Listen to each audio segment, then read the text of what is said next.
Selamlar, ben Mert. İkinci videoma hoş geldiniz. İlk videomda arkadaşımla beraber İtalya'da ilk 6 ayda yüksek lisans yaparken yaşadığımız şeylerden, yaşadığımız tecrübelerden bahsetmiştik. Bu videoda ise ben neden İtalya'da yüksek lisans yapıyorum bu soruyu cevaplayacağım. Ama bunu klasik olarak hayallerimin peşinden gittim, hedefime ulaştım şeklinde değil de farklı bir şekilde anlatacağım. Asıl iç meselelerine, iç dinamiklerine inmeye çalışacağım. Çünkü bana göre aslında mesele o değil. Benim için e, yüksek lisans yapmak ne bir başarı hikayesi ne de abartılacak dev bir olay. Ama bu kişisel bir karar ve bu yüzden değerli. Aslında önemli bir karar. Bugün sizinle bu süreci daha gerçekçi, daha içten bir şekilde paylaşmak istiyorum. Belki sizin de kendi yolculuğunuzda size bir parça ilham verebilir. Çünkü belki şu anda siz de yüksek lisans başvurularınızı tamamladınız ve sonuçları bekliyorsunuz. Belki kazandığınız bazı okullar var. E, Belki size bir parça ilham verebilir. Belki farklı bir şekilde düşünmeye itebilir sizi. Umarım. İlk olarak neden bu yola çıktım? Yurt dışında yüksek lisans yapma kararımı ben bir günde vermedim. Bir haftada, bir ayda vermedim. Yani bu çok e, uzun ve gerçekten tam olarak tarihini şu gün verdim, şu gün bu kararı verdim diyeceğim bir olay yaşanmadı. Ama tahminimce üniversitenin ilk yılından itibaren yani lisans döneminin ilk yılından itibaren yüksek lisans yapma kararım. Yüksek lisans yapma düşüncem hep vardı yani. Sanırım bir 5-6 yıllık bir düşünceydi bu. Zamanla daha da olgunlaştı ve e, karar aşamasına geldi yani. Ama tam olarak ne zaman buna karar verdim? Belki 2-3 yıl önce. E, Bu benim doğal olarak bu benim çocukluk hayalim değildi. Ya da bazı arkadaşlarım yüksek lisans yaptığı için onlardan görüp bu yolu seçmedim. Aslında kendime sorduğum bir sorunun cevabıydı. Ben ne istiyorum? Aslında benim hedefim ne? Ben aslında yani şu anda da cevabım aynı, o zaman da aynıydı. Hep aynı kalacak muhtemelen. Ben daha fazla öğrenmek istiyorum. Kendimi geliştirmek istiyorum. Konfor alanımın dışına çıkmak istiyorum ve farklı kültürleri de deneyimlemek istiyorum. Şimdi bu yüzden yani bu kararımın arkasında aslında benim büyüme isteğim vardı. Yani e, kendimi geliştirme isteğim vardı aslında yüksek lisansta. Yüksek lisans yapma kararımın arkasında. Ve bu aslında bir nevi benim için sınırlarımı zorlamak ve konfor alanımın dışına çıkmaktı. Peki neden İtalya? Yani başka bir ülke de olabilirdi. Aslında bunun nedeni çok basit. Ekonomik nedenlerden dolayı ve kültürel nedenlerden dolayı. Birincisi İtalya'da yüksek lisans öğrencilerine verilen bir burs var ve ayrıca İtalya'nın e, yaşam masrafları da diğer Avrupa ülkelerine göre, gelişmiş Avrupa ülkelerine göre daha düşük. Bir diğeri kültürel olarak Türkiye'ye çok yakın bir kültür, Akdeniz kültürü, e, insanları sıcakkanlı, havalar güzel, iklimi güzel e, ve bunlar aslında benim için önemli şeyler. Çünkü burada minimum 2 sene yaşayacağız yüksek lisans sürecimiz boyunca ve e, 2 sene yaşayacağımız bir ülkenin de bizim kültürel bakış açımıza yakın bir kültür olması lazım. Ayrıca ikliminin de sizi depresyona sokmayacak, sizi nasıl desem psikolojik olarak negatif etkilemeyecek bir şekilde olması lazım. O yüzden ben İtalya'yı tercih ettim. Ve burada olmak bana gerçekten çok şey kattı. Farklı bakış açıları, disiplinli çalışma, çok dilli bir ortam, e, kendi ayaklarının üzerine durma sorumluluğu, farklı bir kültürdesin sonuç olarak. Bunlar hiç kolay değildi.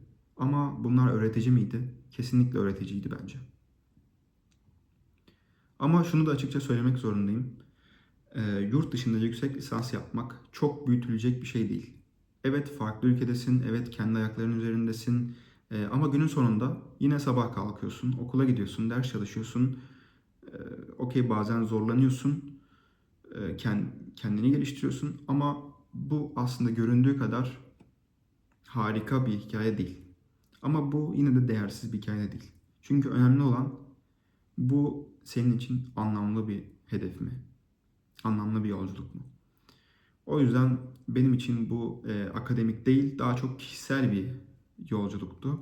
Kendimi tanımak, geliştirmek, disiplin kazanmak, konfor alanımın dışına çıkmaktı aslında benim hedefim. Ve aslında buradaki zorluk da buraya gelmeden önce de e, vizeler, belgeler, işte bunları toparlamak değil ya da buradaki sınavlar değil. Aslında zor olan şey kendi iç sınavın. Burada olabilirsiniz. Belki bir tanıdığınız var, onun yanına gideceksin ama burada mesela ben yalnızım. Kendimi yetersiz hissediyorum bazı durumlarda. Ama o anlarda şunu görüyorsunuz. Ben neden buradayım? Ve yani bu soruyu kendinize soruyorsunuz ve o cevabı kendi içinizdeki kendi cevabınızı netleştirdiğiniz zaman bu sizi zorlamıyor, hatta ileriye götürüyor. Yani daha anlamlı bir yolculuk olmuş oluyor bu. O yüzden bence burası bir meydan okuma. Ama aynı zamanda da e, büyümek için bir alan. Peki bunu herkes yapmalı mı? Herkes yüksek lisans yapmalı mı? Bence hayır. Yurt dışında okumak herkesin yapması gereken bir şey değil. Bir zorunluluk değil. Ama kendin için değerli olan neyse, senin hedeflerin neyse onun peşinden gitmelisin bence. Ve eğer benim gibi senin de hedeflerin arasında, hedeflerine giden yolda yüksek lisans yapmak senin hedefine gitmene daha yardımcı olacaksa evet, yapmalısın. Senin hayaline bağlı. Senin hayalin bir startup kurmak olabilir.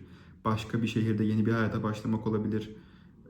Üst düzey pozisyonlarda çalışmak olabilir. Finansal özgürlüğünü kazanmak olabilir. Ama aslında sorman gereken şey, ben ne istiyorum? Çünkü bence bu yolculuğun başlangıç noktası bence tam olarak orası. Her yolculuğun da başlangıç noktası. Ben ne istiyorum sorusu.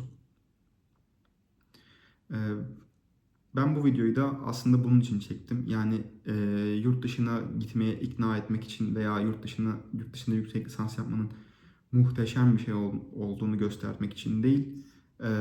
Herkesin kendi yolculuğunu başlatması için düşünmesi gereken şey aslında ne istediği ve bu hedefine gitmek için neler yapması gerektiği. Ee, Benim kendim mesela hedefimi söylemeyeceğim ama atıyorum 50 senelik bir planım varsa kafamda şu andan itibaren önümüzdeki 50 yıla. Bunların adımlarından bir tanesi yüksek lisans yapmaktı. O yüzden yüksek lisans yapıyorum. Yani başka kesinlikle bir amacı yoktu. Eğer sizin de böyle anlamlı farklı hedefleriniz varsa ve yüksek lisans yapmak bunlara iyi gelecekse kesinlikle yapmalısınız. Ama eğer bu hedefinize giden yoldaki bir adım değilse bence yüksek lisans yerine farklı şeyler düşünebilirsiniz.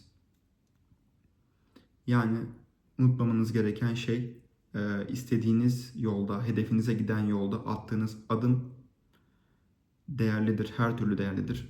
Ancak bunun dışında kalan e, adımlar belki sizi o kadar da mutlu etmeyebilir. O yüzden e, bence kendi kendinize bunu sormanız gerekiyor. Umarım bu video size bir şey katmıştır. Kendi hedeflerinizi koyarken düşünmeniz gereken şeyler hakkında belki e, size bir fikir vermiştir. Yorumlara yazabilirsiniz. Siz neden yüksek lisans yapmak istiyorsunuz veya hedefinizi de yazabilirsiniz. İsteğinize bağlı. Ben de cevap vermeye çalışacağım. Dinlediğiniz için teşekkür ederim. Görüşmek üzere.